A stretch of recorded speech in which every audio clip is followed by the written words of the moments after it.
Dear Esther, I sometimes feel as if I've given birth to this island. Somewhere between the longitude and latitude, a split opened up, and it beached remotely here. No matter how hard I correlate, it remains a singularity, an alpha point in my life that refuses all hypothesis.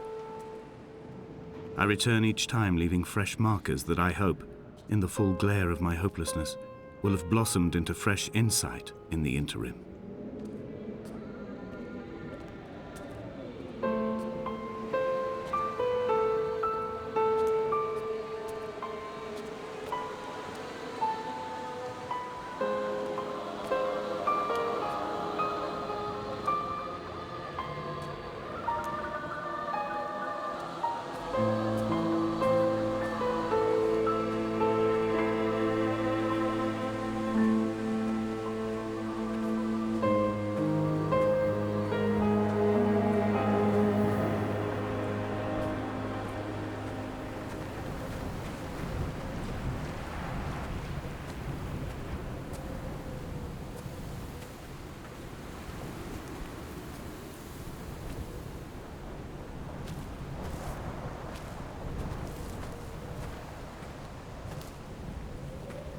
Donnelly reported the legend of the hermit, a holy man who sought solitude in its most pure form. Allegedly, he rode here from the mainland in a boat without a bottom, so all the creatures of the sea could rise at night to converse with him. How disappointed he must have been with their chatter. Perhaps now, when all that haunts the ocean is the rubbish dumped from the tankers, he'd find more peace. They say he threw his arms wide in a valley on the south side, and the cliff opened up to provide him shelter. They say he died of fever 116 years later. The shepherds left gifts for him at the mouth of the cave, but Donnelly records they never claimed to have seen him. I have visited the cave and I have left my gifts, but like them, I appear to be an unworthy subject of his solitude.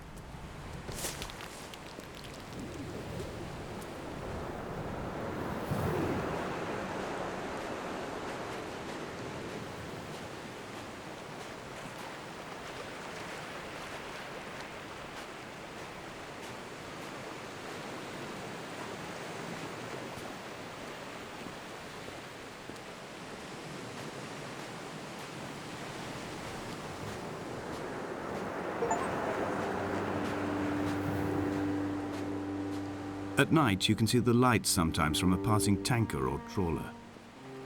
From up on the cliffs, they are mundane. But down here, they fugue into ambiguity. For instance, I cannot readily tell if they belong above or below the waves. The distinction now seems banal. Why not everything and all at once? There's nothing better to do here than indulge in contradictions whilst waiting for the fabric of life to unravel.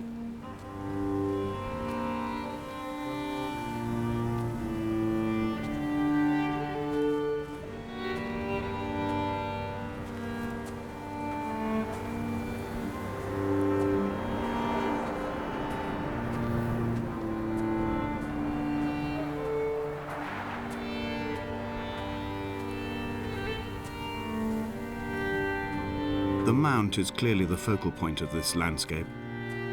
It almost appears so well placed as to be artificial.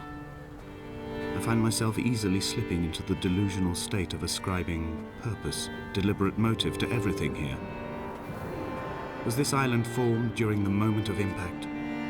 When we were torn loose from our moorings and the seatbelts cut motorway lanes into our chests and shoulders, did it first break surface then?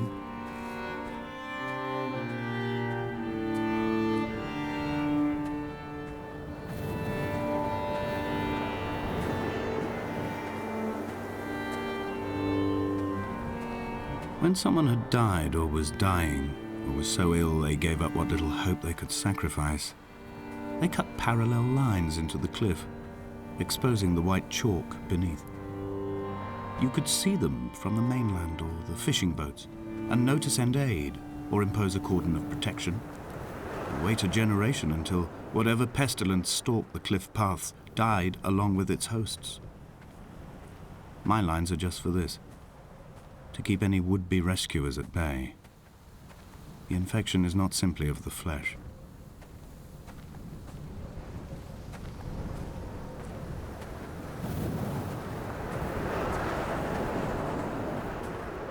We are not like Lot's wife, you and I. We feel no particular need to turn back. There's nothing to be seen if we did. No tired old man parting the cliffs with his arms.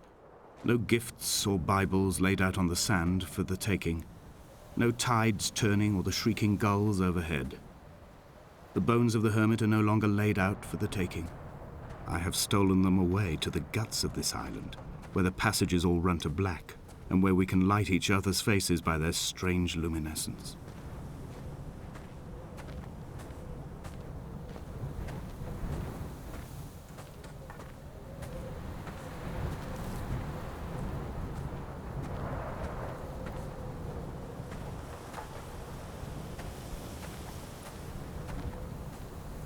Dear Esther, I met Paul. I made my own little pilgrimage. My Damascus, a small semi-detached on the outskirts of Wolverhampton. We drank coffee in his kitchen and tried to connect to one another. Although he knew I hadn't come in search of an apology, reason or retribution, he still spiraled in panic, thrown high and lucid by his own dented bonnet. Responsibility had made him old. Like us, he'd already passed beyond any conceivable boundary of life.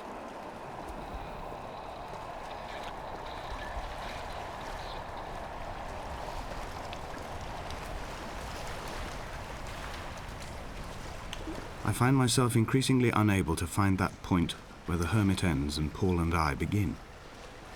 We are woven into a sodden blanket, stuffed into the bottom of a boat to stop the leak and hold back the ocean.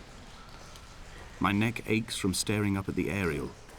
It mirrors the dull throb in my gut where I am sure I've begun to form another stone. In my dreams, it forms into a perfect representation of Lot's wife, head over her shoulder, staring along the motorway at the approaching traffic in a vacuum of fatalistic calm.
I've become convinced I am not alone here, even though I'm equally sure it is simply a delusion brought upon by circumstance.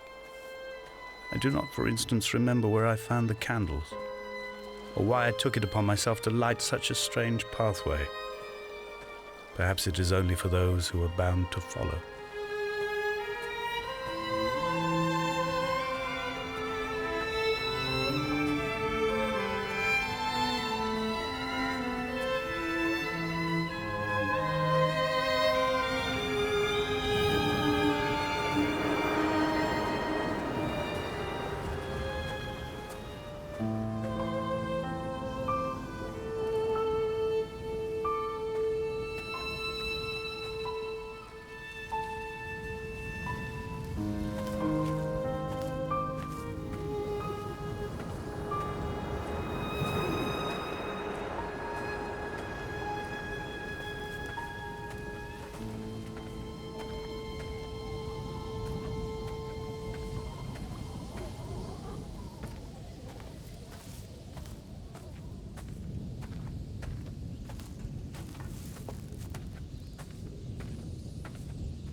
Dear Esther, I have now driven the stretch of the M5 between Exeter and Bristol over 21 times.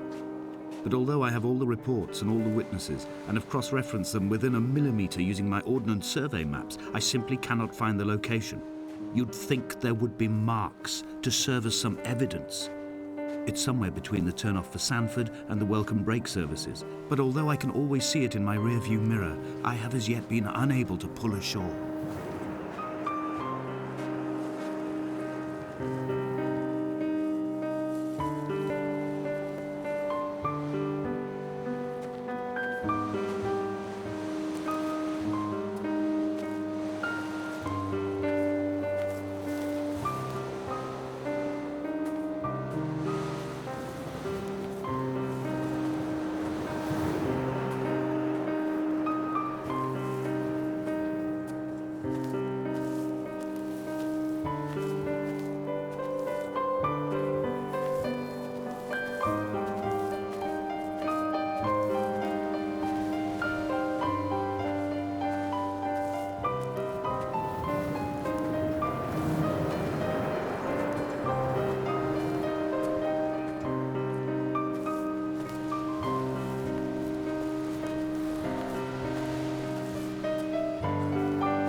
It's only at night that this place makes any sluggish effort at life. You can see the buoy and the aerial. I've been taking to sleeping through the day in an attempt to resurrect myself. I can feel the last days drawing upon me. There's little point now in continuation. There must be something new to find here. Some nook or some cranny that offers a perspective worth clinging to. I've burnt my bridges. I've sunk my boats and watched them go to water.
I had kidney stones and you visited me in the hospital. After the operation, when I was still half submerged in anesthetic, your outline and your speech both blurred. Now my stones have grown into an island and made their escape, and you have been rendered opaque by the car of a drunk.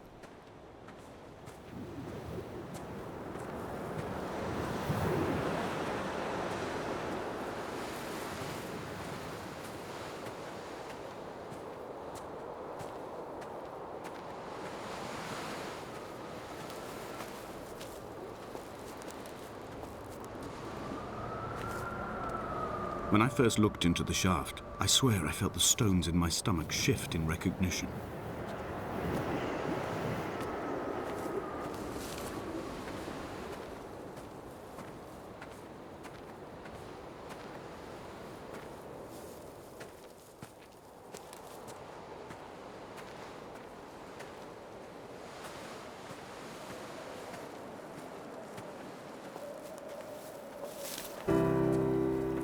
I've begun my ascent on the windless slope of the western side.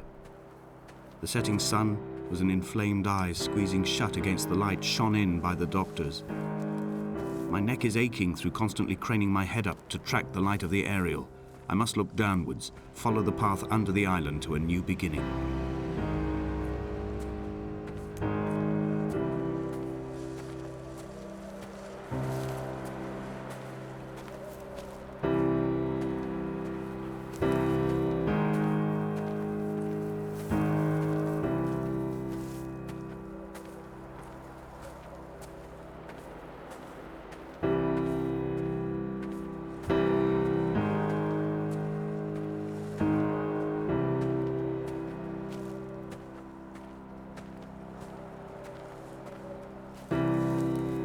The bothy was constructed originally in the early 1700s. By then, shepherding had formalized into a career. The first habitual shepherd was a man called Jakobsen, from a lineage of migratory Scandinavians. He was not considered a man of breeding by the mainlanders. He came here every summer whilst building the bothy, hoping eventually that becoming a man of property would secure him a wife and a lineage. Donnelly records that it did not work. He caught some disease from his malcontented goats and died 2 years after completing it. There was no one to carve white lines into the cliff for him either.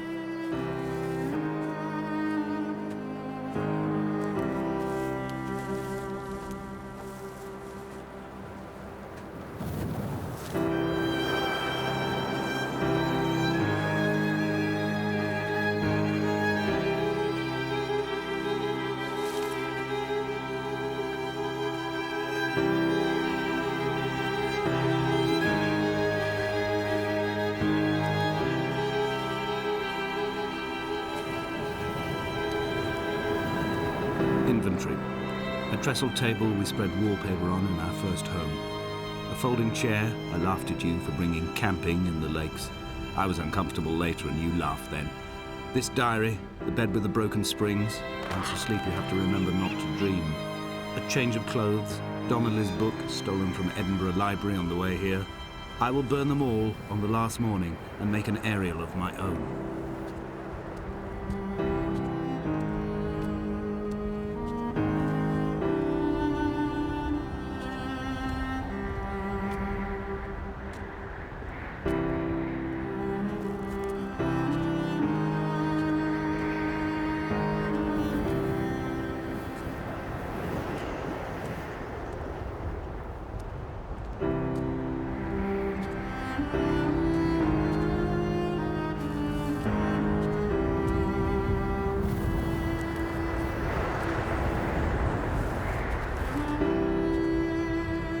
Jakobsen's ribcage, they told Donnelly, was deformed, the result of some birth defect or perhaps a traumatic injury as a child.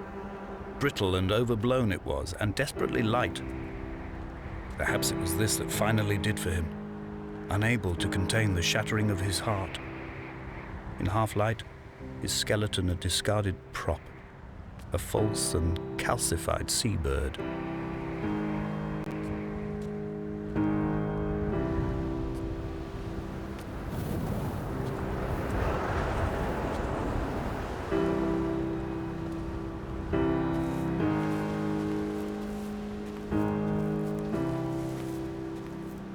They found Jakobsen in early spring. The thaw had only just come.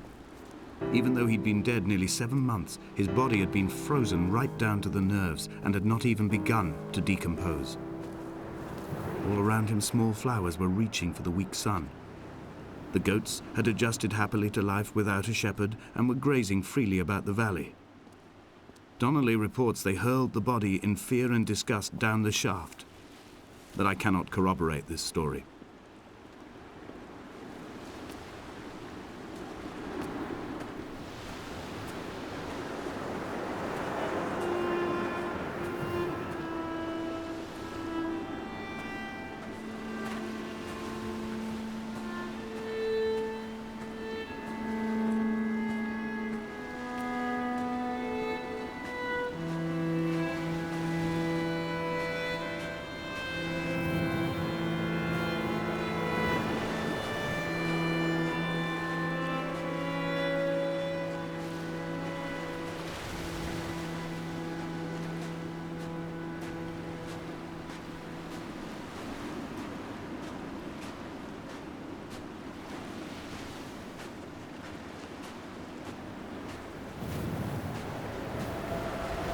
Climbing down to the caves, I slipped and fell and have injured my leg.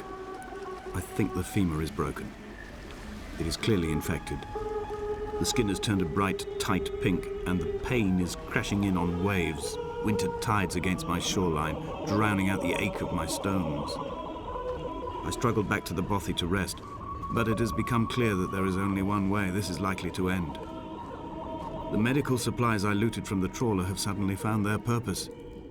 They will keep me lucid for my final ascent.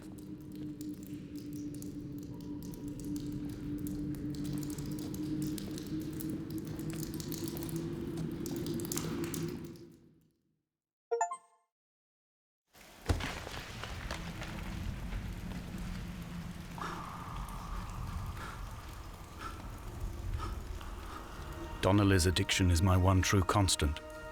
Even though I wake in false dawns and find the landscape changing, flowing in constantly through my tears, I know his reaching is always upon me.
I first saw him sat by the side of the road. I was waiting for you to be cut out of the wreckage. The car looked like it had been dropped from a great height. The guts of the engine spilled over the tarmac, like water underground.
I am traveling through my own body, following the line of infection from the shattered femur towards the heart. I swallow fistfuls of painkillers to stay lucid. In my delirium, I see the twin lights of the moon and the Ariel shining to me through the rocks.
I will hold the hand you offered to me, from the summit down to this well, into the dark waters where the small flowers creep for the sun. Headlights are reflected in your retinas, moonlit in the shadow of the crematorium chimney.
I sat here and watched two jets carve parallel white lines into the sky.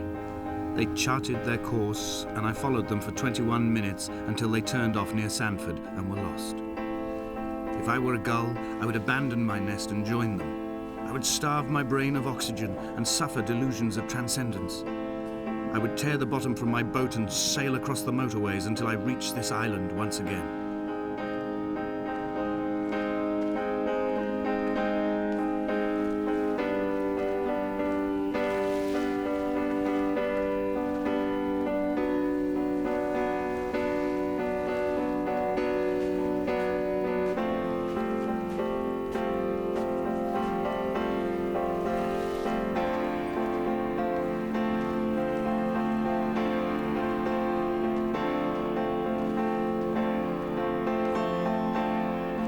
fire and soil, I chose fire.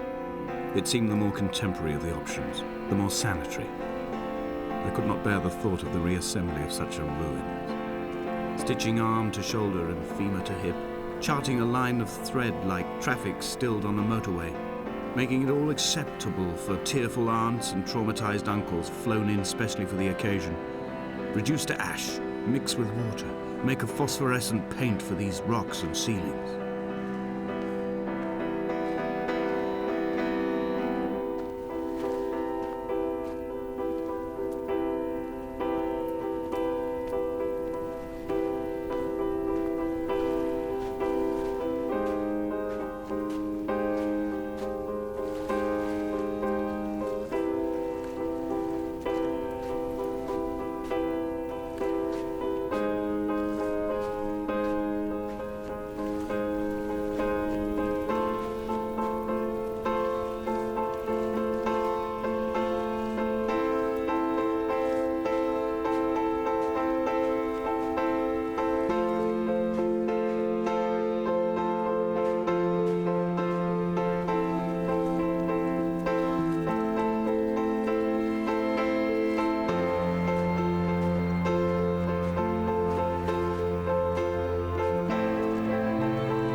There were chemical diagrams on the posters on the walls on the waiting room. It seemed appropriate at the time. Still life abstractions of the processes which had already begun to break down your nerves and your muscles in the next room. I crammed diazepam as I once crammed for chemistry examinations. I am revising my options for a long and happy life.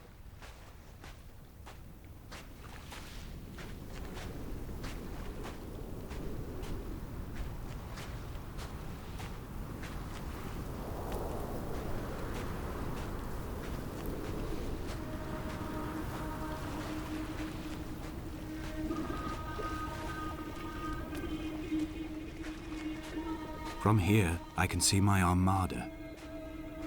I collected all the letters I'd ever meant to send to you, if I'd have ever made it to the mainland, but had instead collected at the bottom of my rucksack, and I spread them out along the lost beach. Then I took each and every one, and I folded them into boats. I folded you into the creases, and then, as the sun was setting, I set the fleet to sail. Shattered into 21 pieces, I consigned you to the Atlantic, and I sat here until I'd watched all of you sink.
The pain in my leg sent me blind for a few minutes as I struggled up the cliff path.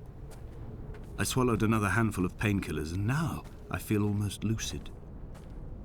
The island around me has retreated to a hazed distance, whilst the moon appears to have descended into my palm to guide me. I can see a thick black line of infection reaching for my heart from the waistband of my trousers. Through the fugue, it's all the world like the path I have cut from the lowlands towards the aerial.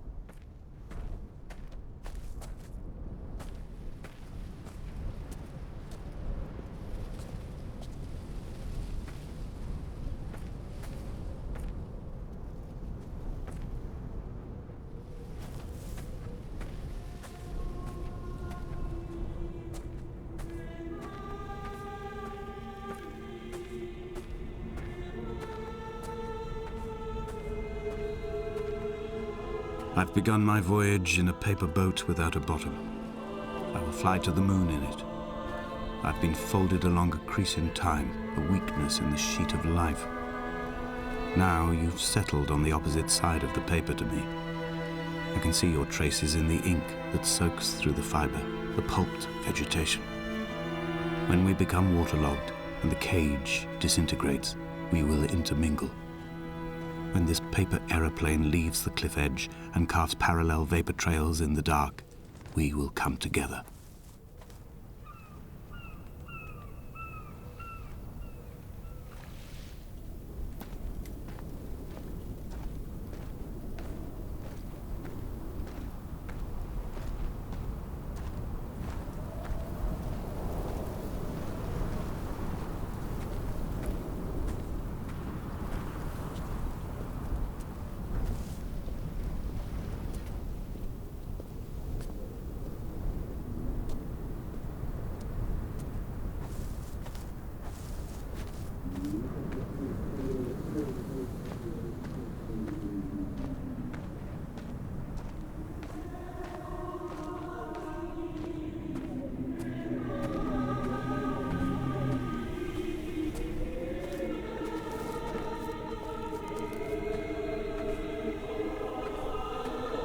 If only Donnelly had experienced this, he would have realized he was his own shoreline, as am I.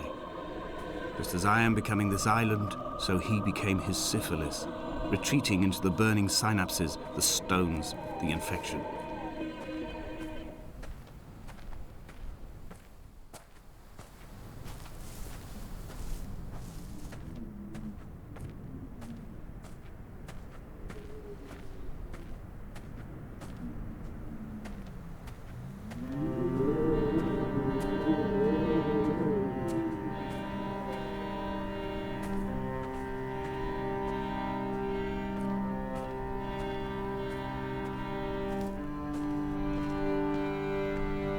Headlights reflected in these retinas. Too long in the tunnels of my island without a bottom. The sea creatures have risen to the surface, but the gulls are not here to carry them back to their nests. I've become fixed, open and staring, an eye turned on itself. I've become an infected leg whose tracking lines form a perfect map of the junctions of the M5. I will take the exit at mid-thigh and plummet to my Esther.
have dredged these waters for the bones of the hermit, for the traces of Donnelly, for any sign of Jakobsen's flock, for the empty bottle that would incriminate him. I have scoured this stretch of motorway 21 times, attempting to recreate his trajectory, the point when his heart stopped dead and all he saw was the moon over the Sanford Junction. He was not drunk, Esther. He was not drunk at all, and it was not his fault. It was the converging lines that doomed him. This is not a recorded natural condition. The gulls do not fly so low over the motorway and cause him to swerve. The paint scored away from his car in lines like an infection, making directly for the heart.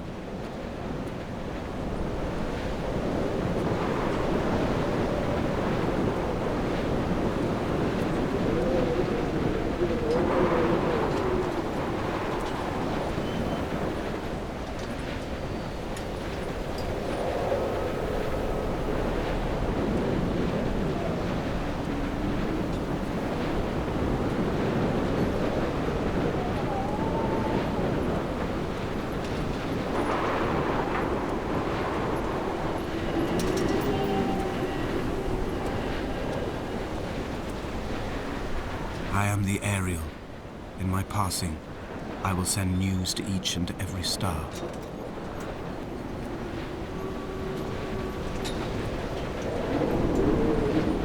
Dear Esther, I have burnt my belongings, my books, this death certificate. Mine will be written all across this island. Who was Jakobsen? Who remembers him? Donnelly has written of him, but who was Donnelly? Who remembers him? I have painted, carved, hewn, scored into this space all that I could draw from him. There will be another to these shores to remember me. I will rise from the ocean like an island without bottom, come together like a stone, become an Ariel, a beacon that they will not forget you. We have always been drawn here. One day the gulls will return and nest in our bones and our history. I will look to my left and see Esther Donnelly flying beside me. I will look to my right and see Paul Jakobsen flying beside me.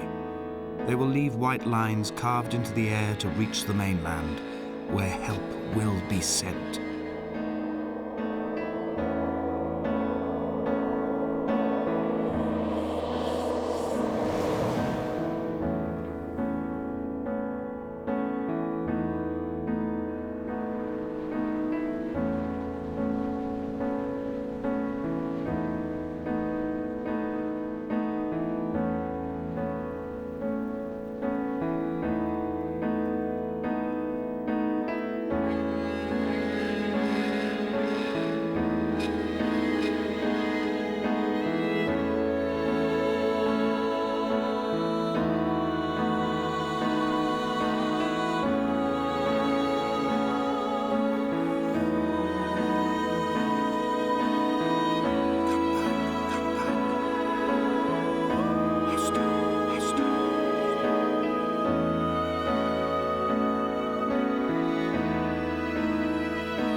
Come back.